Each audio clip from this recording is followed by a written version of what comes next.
एक समय की बात है। एक घमंडी व्यक्ति शहर से पढ़ लिख कर अपने पुराने गांव आया। गांव और शहर के बीच में एक नदी पड़ती थी, जिसको पार करने के बाद ही वह अपने गांव जा सकता था। इसलिए उसने एक नाव वाले को बुलाया और उसके नाव में सवार होकर अपने गांव की ओर चल दिया। कुछ देर चलने के बाद वह घमंड में भरकर नाविक से पूछना लगा, क्या तुमने कभी व्याकरण पढ़ा है? नाविक कुछ देर के लिए सोच में पड़ गया और फिर बोला, नहीं साहब, मैंने नहीं पढ़ा है।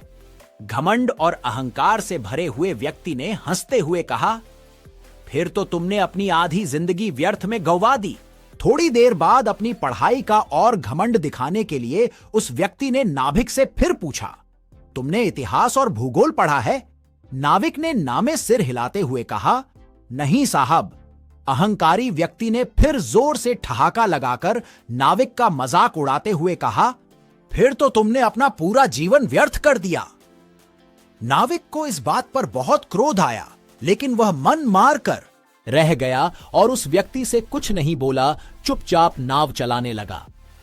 कुछ दूर नाव चलाने के बाद अचानक नदी में उफान आ गया और नाव जोर जोर से हिचकोले खाने लगी।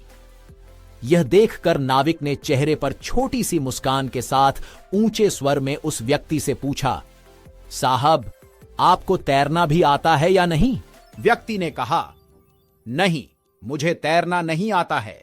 नाविक ने कहा, फिर तो आपको अपने इतिहास, भूगोल और व्याकरण को सहायता के लिए बुलाना पड़ेगा, वरना आपकी सारी उम्र बर्बाद हो जाएगी, क्योंकि यह नाव डूबने वाली है।